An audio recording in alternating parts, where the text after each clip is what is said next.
qala al-musannifu rahimahullahu ta'ala wa adama an-naf'a bihi wa bi barakati ulumihi fi daraini amin. Qala sunanul gusli kathiratun minha al-awwalu at-tasmiyatu wa thani as-siwaku wa thalithu al-qiyamu wa rabi'u istiqbalul kiblati wal khamisu ghuslul kaffaini wa sadisu al-madmadatu wal istinsyaku wallahu subhanahu wa ta'ala alam.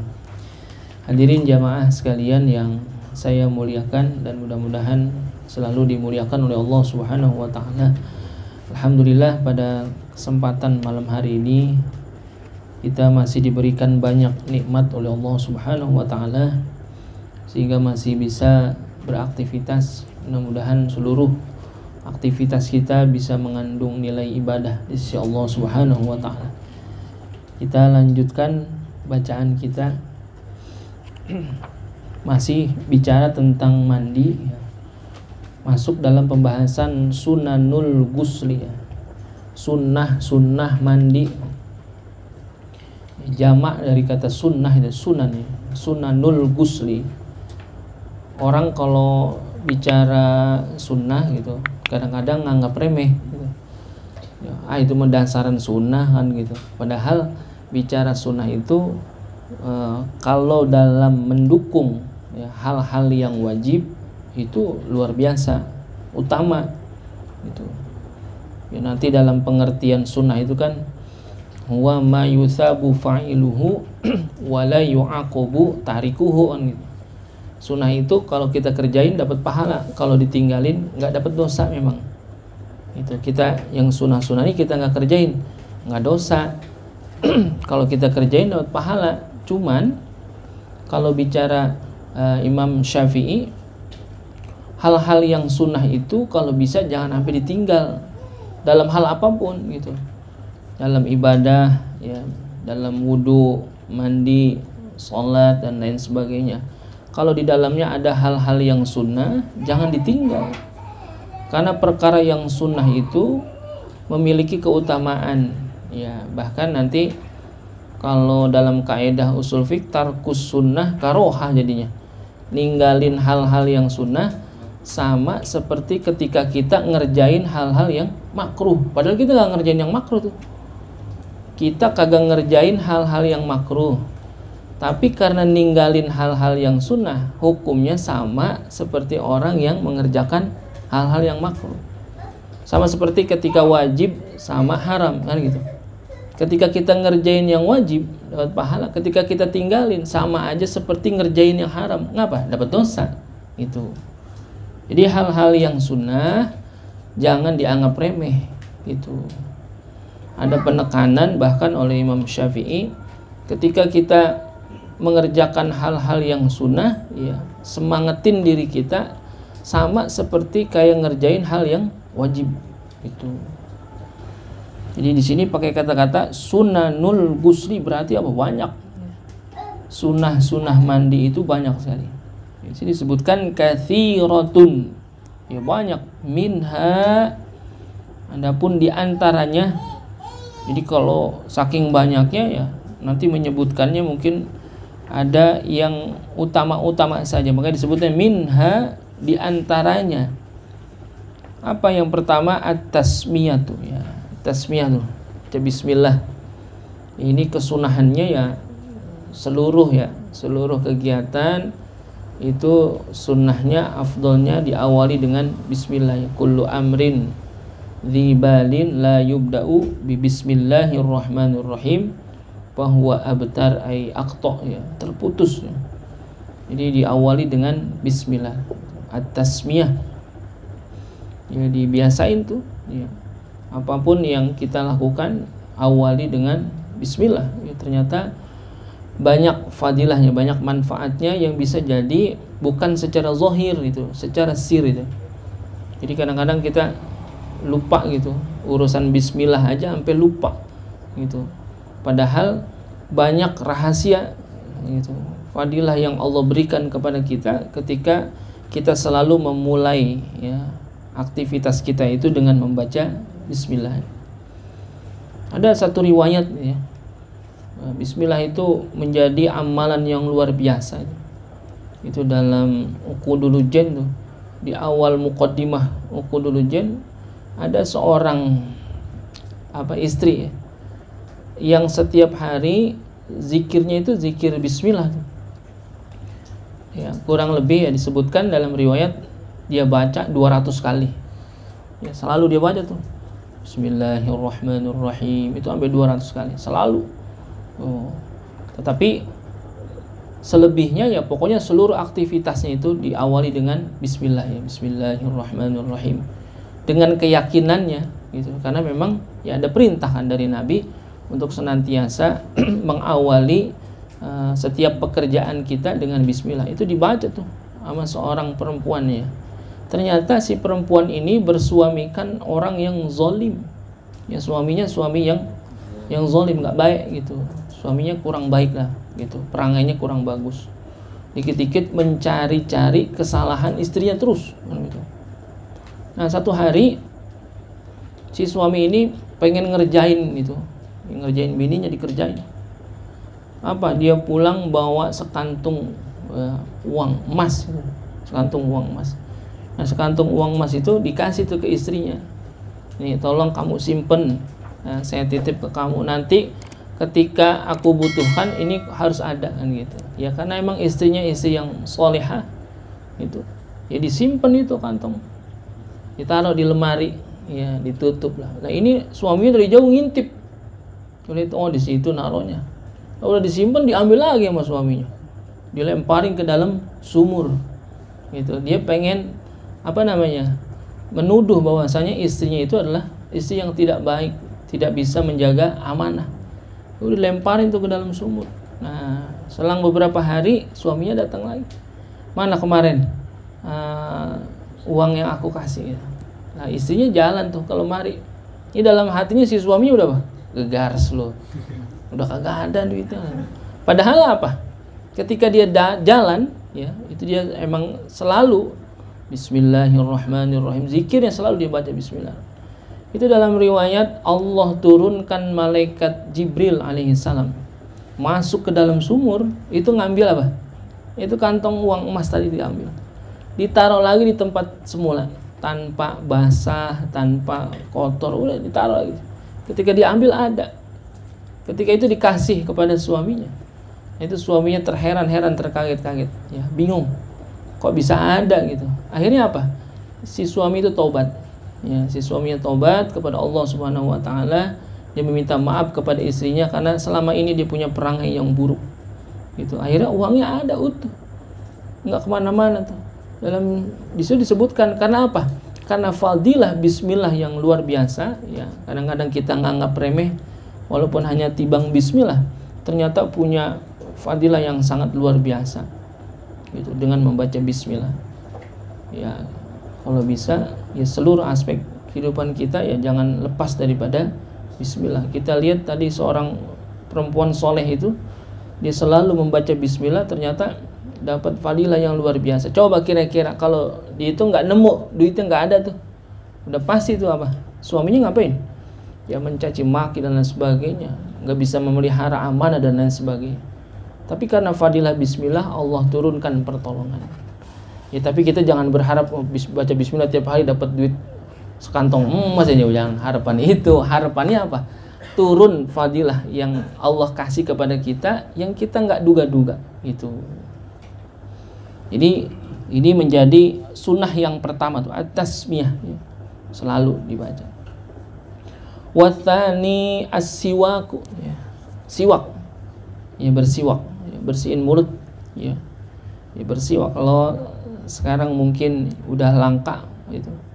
Kalau bukan lagi musim haji atau musim umroh, ya nyari kayu siwak agak sulit. Bahkan sekarang banyak yang dipalsuin. Gitu. Orang Indonesia apa juga banyak dipalsuin. Kita beli siwak KW berapa nih? Siwak ada KW-nya. Gitu.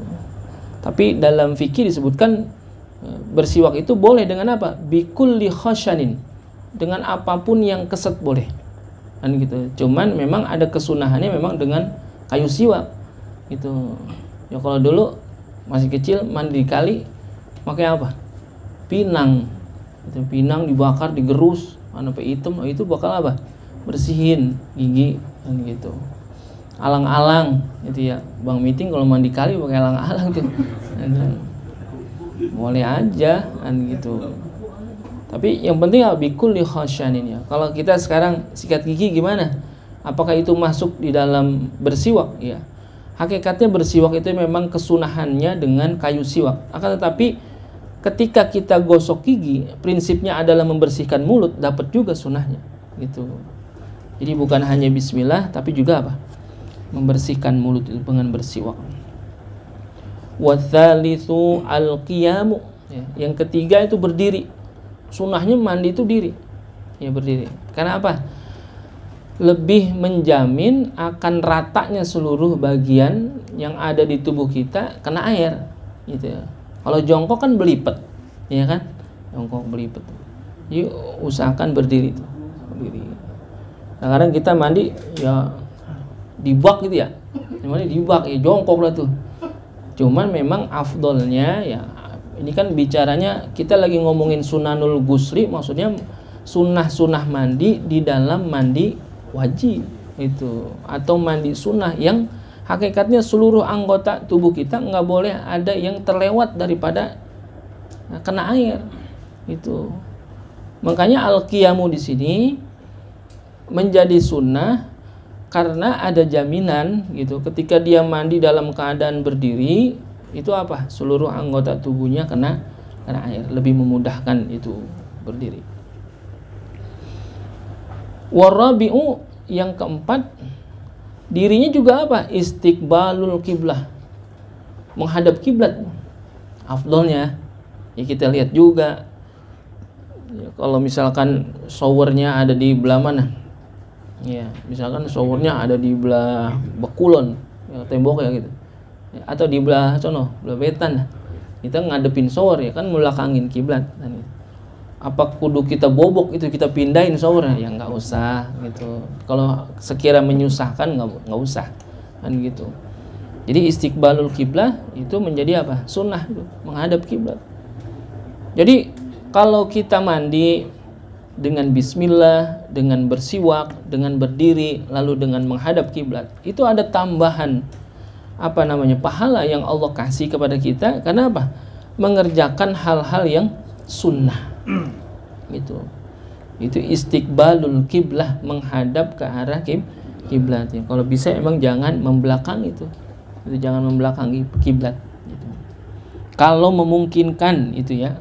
Kalau nggak memungkinkan ya jangan dipaksakan juga gitu. Kita cari sunnah yang lain yang kira-kira bisa kita ambil gitu. Wal khamisu ghuslul kaffaini. Ghuslul kaffaini, mencuci kedua tangan. Kaffaini kan itu telapak tangannya. Ya, cuci tangan dulu tuh. Sunnah tuh. Ya. Jadi seperti ketika memulai wudhu ya, mencuci tangan tuh. Ghuslul kaffaini. Lalu wasadisu al-madmadatu wal istinsyaku ya, kumur-kumur dan istinsyak. Kumur-kumur, istinsyak itu masukin air ke hidung. Kalau madmadah kumur-kumur keluarin, itu madmadah namanya. Kalau istinsyak masukin air ke hidung, itu disedot keluarin lagi, itu istinsyak ya. Jadi jangan kumur-kumur telan kan gitu, atau istinsyak ditelan juga jangan gitu. Sunnahnya kumur-kumur dikeluarin, istinsyak masukin air ke hidung, keluarin lagi. Itu sunnah saja. Kok kayak wudhu kan gitu? Ya karena mandi itu justru malah di atas wudhu. Ya, wudhu aja kudu kumur-kumur sama istinsyak, apalagi mandi yang hakikatnya seluruh anggota tubuh kudu kena. Bahkan kalau di dalam rongga ini, di hidung kita gitu ya, di dalam hidung, lubang hidung kita ada najis, bagaimana itu? Sah nggak? Ya kagak. Makanya Sunnah istinsak itu agar apa? Nah, hal-hal yang ada di dalam hidung itu keluar kan itu. Ya masa di dalam hidung ada najis gitu. Kalau ingus najis bukan? Bukan gitu. Kalau najis ingus bukan najis, bukan. Makanya kalau makan ingus boleh nggak? Misalkan itu kita lagi sholat itu ingus keluar gitu, kan kejilat ya, asin-asin dikit itu. Itu bagaimana? Ya karena ingus itu bukan apa?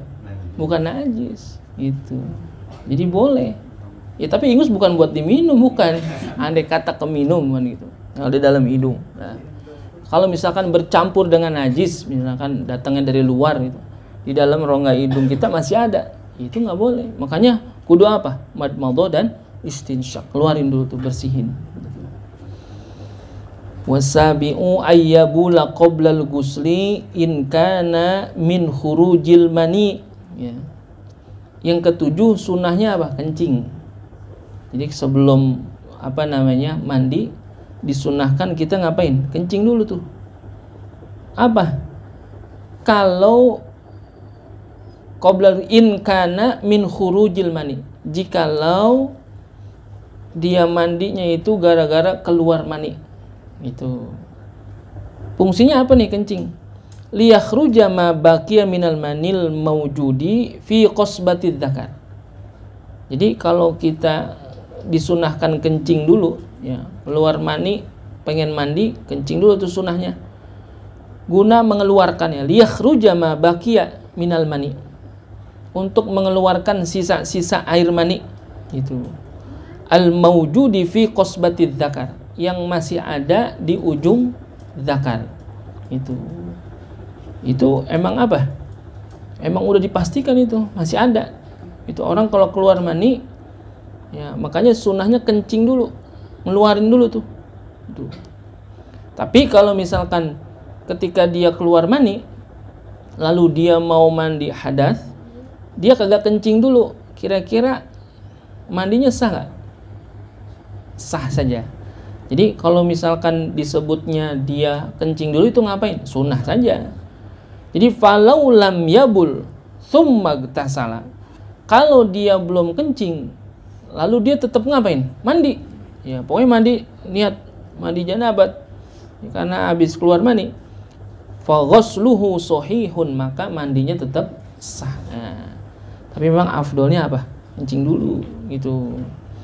Jadi kencing dulu tuh, ngeluarin gitu kan, qasbatidz dzakar, di ujung zakar gitu ya. Karena mani itu kalau keluar ya udah keluar, dia nanti bisa jadi ada yang tertahan di mana, di zakarnya itu tertahan di qasbah itu di ujung itu. Walakin law bala fima ba'da wa kharaja ma'al baulil maniul mawjud fi qasbatidz dzakar wajaba alaihi al-ghuslu marratan ukhra. Tadi kalau mau mandi, orang yang keluar mani itu sunnahnya kencing. Kalau nggak kencing, sah nggak? Sah. Tapi kalau dia kencing, walakin law bala fima ba'du, jikalau dia kencing udah selesai daripada mandi, udah selesai mandi, udah rapi nih kan, ya dia tadi kan pembahasan sebelumnya mandi itu dengan apa? Niat, lalu meratakan air ke seluruh tubuh. Ketika dia nyampein air ke badan, dia niat, lalu meratakan air ke seluruh tubuh, udah selesai. Pas selesai mandi, dia pengen kencing. Disebutnya di sini walakin law bala fima ba'du. Jikalau dia kencing udah selesai daripada mandinya, ba'da wa kharaja ma'al bauli. Tapi ketika dia kencing, keluar nama kencingnya itu apa? Ada mani. Mani yang di mana? Fi qasbatidz dzakar, yang ada di ujung zakarnya itu. Wajaba alaihil ghuslu marratan ukhra. Maka wajib hukumnya dia ngapain? Mandi lagi untuk yang kedua kalinya. Tuh. Daripada kerjaan, ya enggak? Jadi 2 kali mandi kan gitu. Makanya disunahkan untuk apa? Kencing dulu. Makanya kalau habis keluar mani itu mandinya tidak sigrah tuh, tunggu dulu, tunggu beberapa saat dulu, maksudnya bukannya nunggu lama, nunggu beberapa saat itu nirisin kan gitu, itu kencing dah tuh itu untuk menjaga itu, khawatir tadi apa? Masih ada fi qasbatidz dzakar, itu ada sisa-sisa air mani. Ya, ketika dia keluar dianggapnya apa? Ya dia mengeluarkan mani. Nah, gitu. Makanya apa? Wajaba alaihil ghuslu marratan ukhra. Tuh. Makanya sunnah kencing dulu tuh. Nah, sekarang siapa yang ngejamin kalau kencingnya itu yang keluar tidak ada sisa-sisa air mani? Siapa yang ngejamin? Kan nggak tahu juga. Makanya ihtiyatnya apa? Kencing dulu gitu. Kalau nggak pengen kencing, paksain mau kencing, ngeden lah gitu, biar keluar kencing gitu. Wa tsaminu, adapun yang ke-8, izalatul qadari qablahu, menghilangkan kotoran sebelumnya, ya sebelum mandi itu maksudnya. Izalatul qadar, kotoran yang ada di mana, di badan kita, bersihin dulu tuh. Apa misalkan ya, kalau sekarang bisa jadi orang udah kagak main kotor-kotoran kayak dulu kan begitu.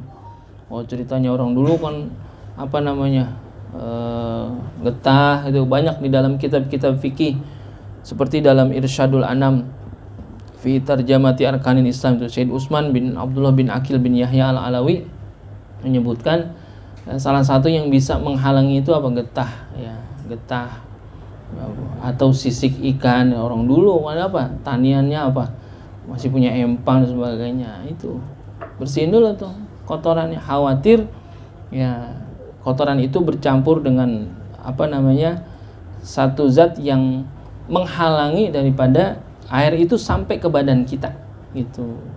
Kalau dibarengin bagaimana? Kalau dibarengin jadi makruh. Itu tangan kita masih kotor, kita barengin, kita niat mandi, lalu udah bersihinnya bareng-bareng, itu jadi makruh. Kalau bisa apa? Bersihin dulu. Kalau memang masih ada kotoran, bersihin dulu, udah bersih baru memulai mandi dengan niat. Itu sunnah saja memang. Cuman kan nggak enak juga. Nah, makanya ada ihtiyat begini. Orang kalau mandi wajib itu dia mandi dulu.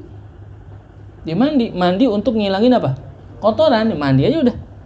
Ketika kotoran udah bersih, baru dimandi yang kedua kalinya dengan niat. Nah, itu ihtiyat.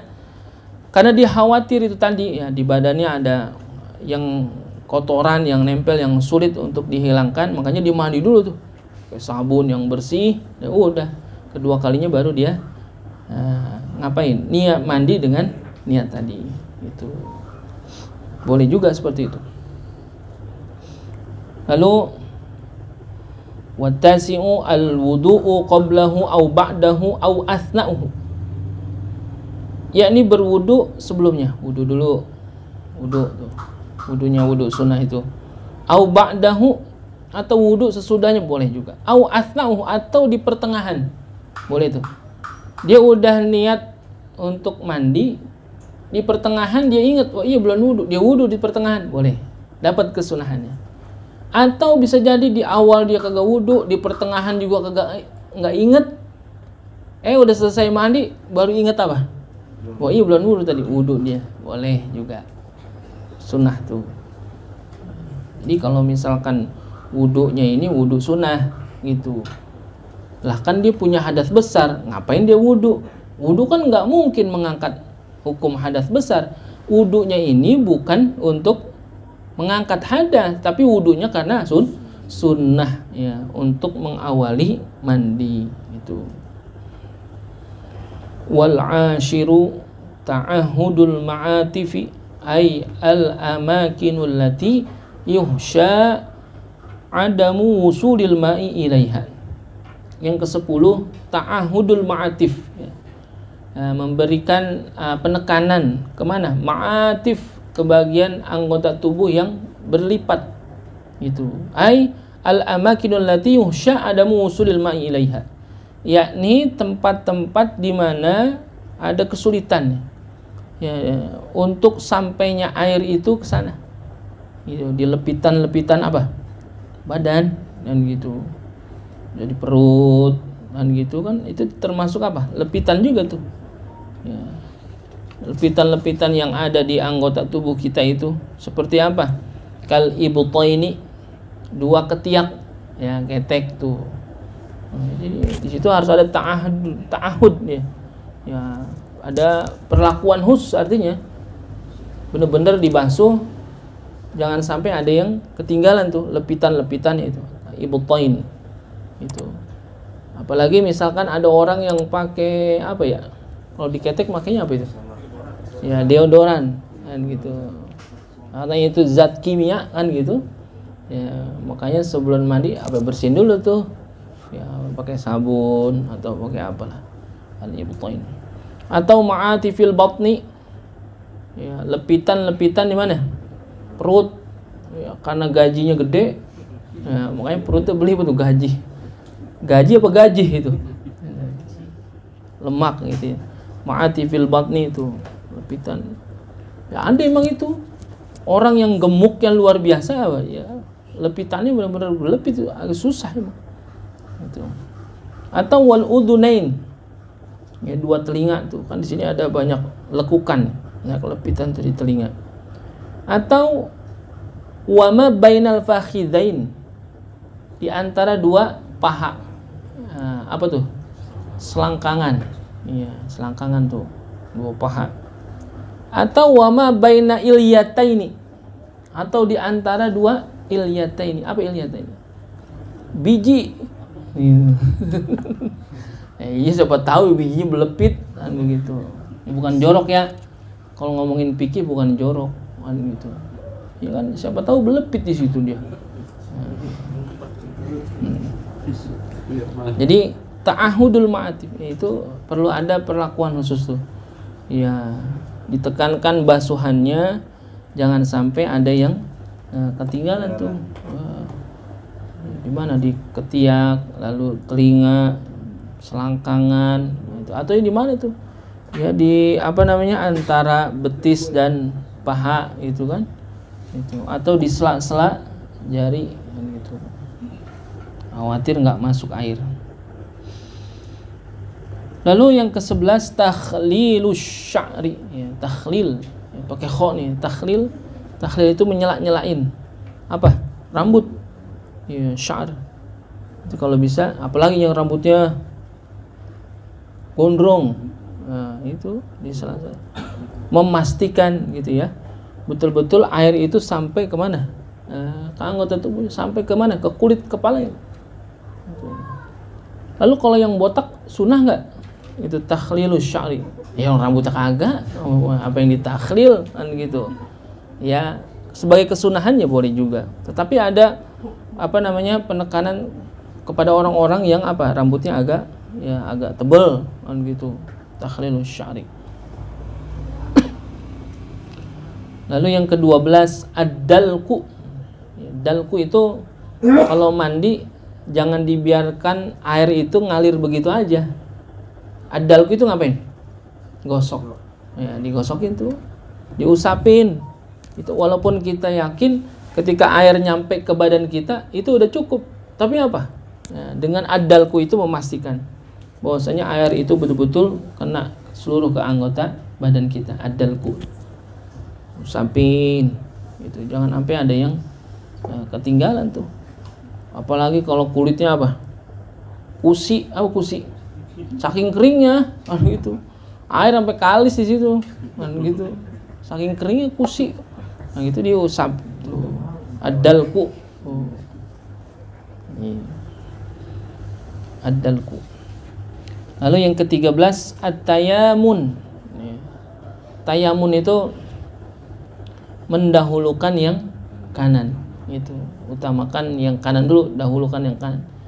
Jadi kalau mandi mendahulukan yang kanan ya sebelah kanan tuh kita usapi dulu, baru yang kiri. Walaupun nanti pernyataan umumnya kalau nggak tayamun bagaimana? Kita dahulukan yang atas boleh. Apa? Kepala. Ada orang mandi apa? Ya, kepala dulu tuh, baru ke bawah. Tapi ada juga yang mensunahkan apa? Tayamun, kanan dulu nih.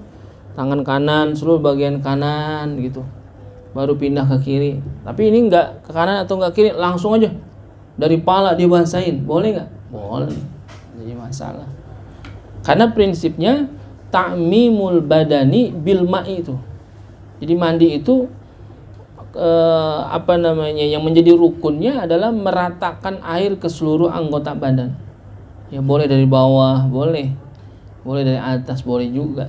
Ya, tapi kalau untuk menjaga kesunahannya, at-tayamun itu ternyata lebih utama. Ya mendahulukan yang kanan daripada yang kiri. Lalu yang ke-14 at-tatslits. Ya, tatslits itu 3 kali. Ya, kalau bisa ketika kita basuh bagian kanan 3 kali, yang kiri 3 kali. Ya, anggotanya itu at-tatslits. Jika memungkinkan dia basuh 3 kali.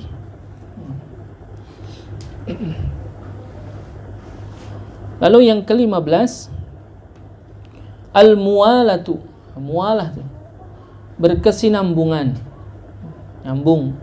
Jadi jangan putus-putus dan gitu. Al-mualah di sini menjadi sunnah. Nah, nanti bagaimana kalau al-mualah ya, ketika dia tidak nyambung atau enggak berkesinambungan dalam waktu yang lama kan gitu. Misalkan dia mandi nih, baru membasahin kakinya doang, ngasoh dulu, rokok sebatang gitu. Teradahan itu ya gitu. Ya, kan sunahnya al-mualah tuh. Nanti kalau waktunya terlalu lama nggak boleh. Ya misalkan baru basuh kaki, ntar sejam berikutnya baru kaki kiri kan, ya kelamaan itu mah. Ya nggak bisa. Jadi al-mualah itu menjadi sunnah ya sigrah dari satu anggota ke anggota yang lain. Jangan ada jeda gitu maksudnya seluruhnya. Jangan ada jeda. Gitu. Sunnahnya begitu, al-mualah, berkesinambungan. Gitu. Jangan dijedain. Lalu yang ke-16 ayyagtasila mastural aurah. Ya, sunnah nih mandi dengan menutup aurat, sunnah. Itu tetap ada kesunahan tuh. Yang dimaksud dengan masturul aurah di sini bagaimana nih? Apa gitu ya? Apa nih yang dimaksud dengan masturul aurah? Ya kalau kita logikanya ya, masa lagi mandi nutup aurat ini kan gitu. Padahal dalam syarat sah sholat kan nutup aurat juga. Kalau dalam syarat sah sholat nutup aurat, mandi juga nutup aurat gimana? Kalau dalam mandi sunnah ya untuk masturul aurat, jadi menutupi aurat. Yang dimaksud aurat di sini adalah wahya sau'atani gitu. Payusanu lahu satruhuma. Gitu. Yang dikata sau'atani itu apa? Kubul dan dubur. Minimal itu. Jadi sunnah nih. Kita kalau lagi mandi emang sunnah itu. Nutupin apa? Kubul sama dubur itu sunnah. Gitu. Jadi kalau ada orang mandi, kalau orang dulu mandi kan pakai kain. Gitu ya, mandi pakai kain tuh, nggak dibuka semua. Ya karena apa? Mengikuti kesunahan bahwasanya mandi dalam keadaan sendiri juga nih. Sendirian kita. Kan nggak ada orang tuh.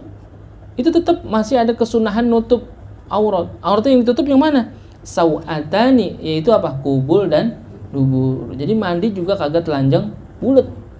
Kan gitu. Itu ngapa disebut bulat ya? Telanjang. Kan begitu. Nah itu sunnah ditutup. Itu disunahkan ditutup itu. Sau'atani itu kubul dan dubur. Walaupun mandinya sendiri. Apalagi kalau mandi berdua. Gitu ya. Ya kalau mandi berdua boleh nggak kira-kira? Ya. Kalau bukan mahramnya, haram itu melihat itu. Misalkan oleh mandi sama Firman gitu, main let-letan nggak boleh, haram. Ya sau'atan yang dilihat antara keduanya tuh sau'atan, maka apa? Kubulnya atau duburnya haram, nggak boleh dilihat. Gitu. Lah kan sama-sama laki. Ya sama-sama laki aja kagak boleh, apalagi yang lain jenis kan gitu. Itu kalau sama istri boleh nggak?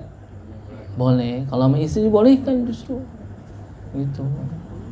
Cuman nggak boleh sering-sering ngelihat kemana? Itu tadi sawatan itu. Ya kita ngelihat kemaluan kita aja jadi makruh kan gitu. Jangan dilihat-lihat mulu kan. Gitu. Makanya sunnahnya untuk ditutup ketika mandi begitu. Kalau lagi mandi dilihatin aja gitu. Oh, kecil amat ini ya katanya. udah kecil burik lagi jangan, makruh kan gitu. Jadi kalau yang bukan mahram jadi haram kan gitu, haram hukumnya melihat kemaluan itu. Jadi yang disunahkan di sini ayyag tasila masturul aurah ya, wahya sawatani, kubul dan dubu tutup. Kalau memungkinkan tuh sendiri itu di dalam kamar mandi tetap ada kesunahan. Kalau enggak bagaimana ya, nggak apa-apa kan sunnah kan gitu. Cuman jarang kali ya, ada nggak yang mandi nutupin kubul dan dubur, ada? Jarang ya gitu, kagak betah nih mandi begitu gitu. Yang enak mau mandi udah buka semuanya. Nah itu sunnah saja itu. Lalu yang ke-17 alla yanqusa ma'uhu an sha'id. Jadi jangan kurang airnya itu daripada an sha'. Sha' itu kan satu sha' itu. Artinya jangan sampai kita itu mandi itu perhitungannya harus betul-betul disiapkan dulu apanya? Airnya gitu. Lihat dulu, wah cukup kan nih? Wah cukup, ya udah baru mandi. Ya, jadi jangan belum ngecek loh, udah mandi aja. Baru pala air udah kagak ada, udah habis. Tuh. Nyari-nyari lagi ngidupin air lagi. Jadi periksa dulu cukup nggak nih air kan gitu. Apalagi kondisinya adalah mandinya mandi wajib kan gitu, dalam rangka menghilangkan hukum hadas gitu. Jadi jangan, makanya memang sunnahnya seperti itu. Bahkan dalam ketika kemarin pembahasan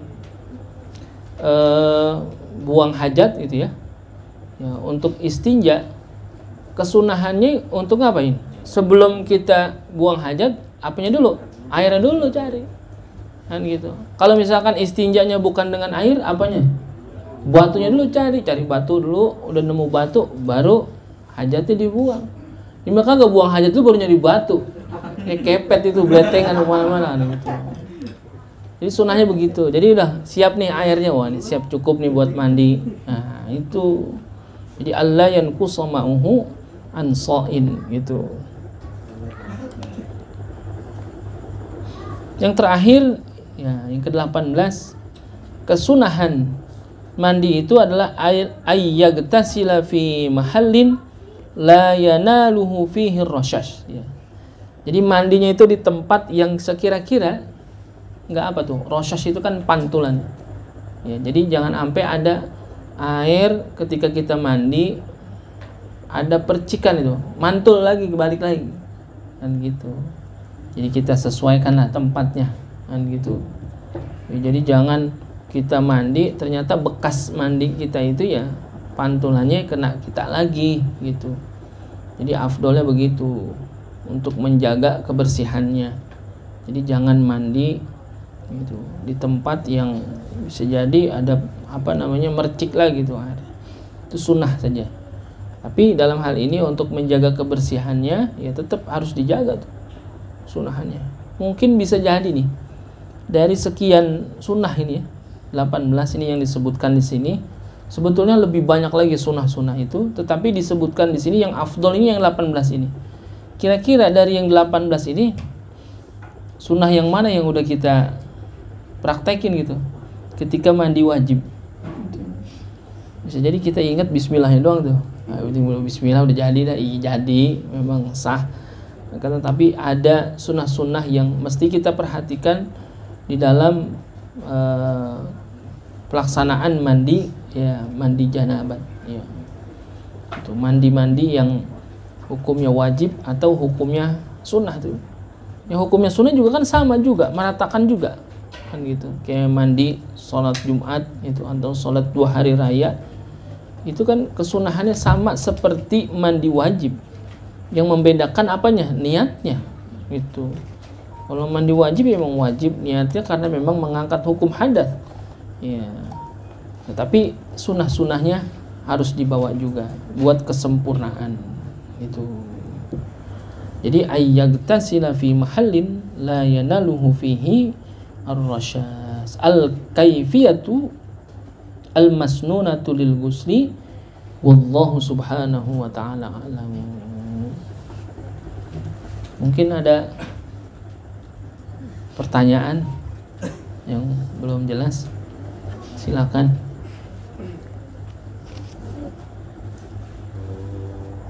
Iya, kalau sekarang kita air banyak, kalau ada air. Nah, iya. Dalam kondisi ketiadaan air ya, faqdul ma'i gitu, atau ya bukan hanya ketiadaan airnya, bisa jadi airnya ada tapi kitanya nggak boleh kena air, kan bisa gitu ya, bisa kondisi seperti itu. Nah, itu ada kesunahan tayamum ya. Dalam bab tayamum bicara tayamum itu kan pengganti daripada wudhu atau mandi. Nah, kondisinya sekarang air nggak ada nih, sedangkan kita punya hadas besar. Bagaimana? Ya tayamum. Tayamum itu pengganti wudhu dan mandi gitu. Tayamumnya bagaimana?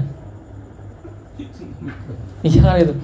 Saya mau mandi hadas besar nih, air kagak ada. Terus apa? Tayamum. Tayamumnya bagaimana? Ya tayamum gimana? Muka sama tangan. Bukan badan diaur-aurin dulu, bukan. Ya tayamum itu ya muka ya sama tangan, udah jadi gitu. Kalau ketiadaan air. Nah, sekarang bagaimana kalau kondisinya air ada banyak tapi kitanya nggak boleh kena air? Ya, di khobari tobi misalkan, karena ada informasi dari dokter gitu, nih Pak, Bapak penyakitnya ini nggak boleh kena air Pak gitu. Kalau kena air mati pokoknya, begitu.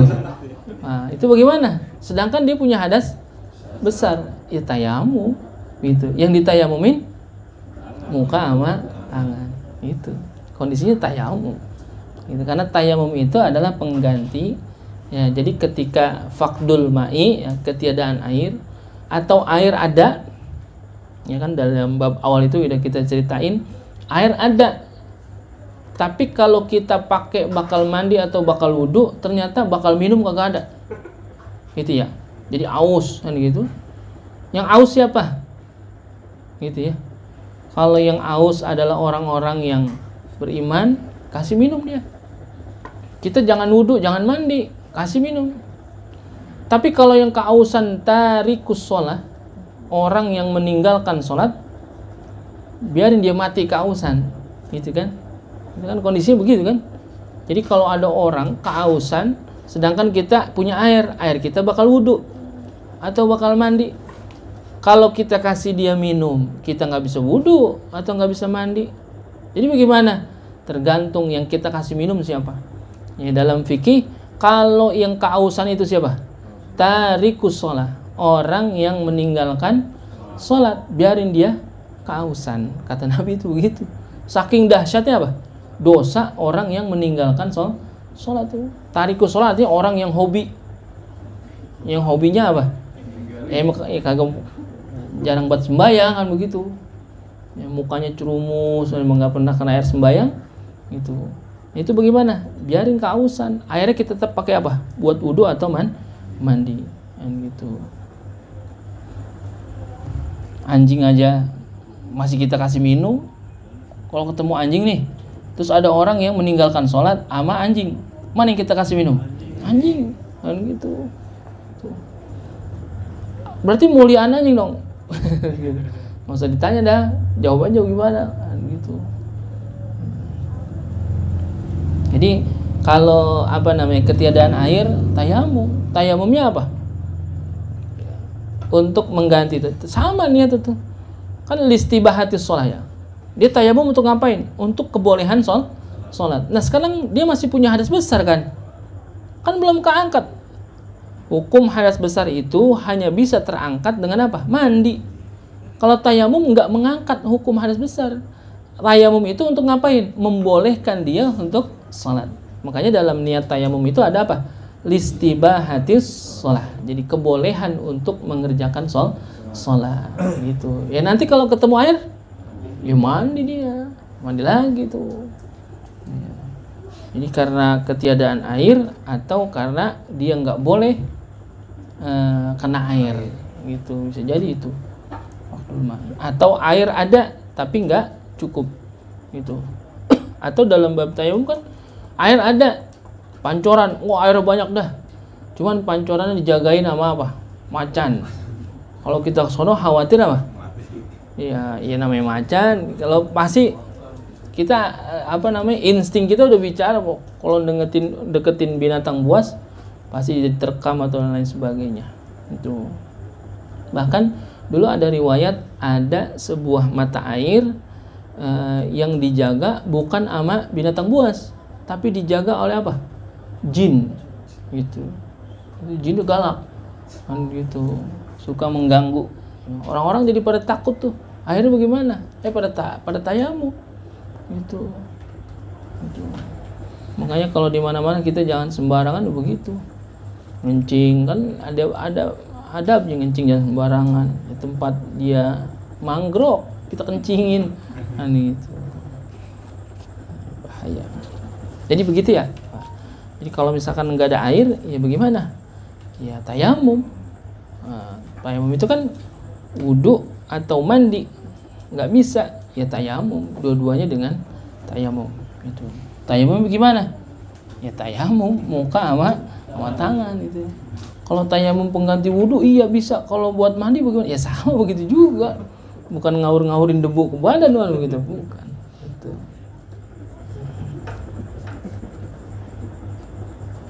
Ada lagi? Cukup? Kalau nggak ada kita cukupkan dulu, nanti sambung lagi deh. Terima kasih. Assalamualaikum warahmatullahi wabarakatuh.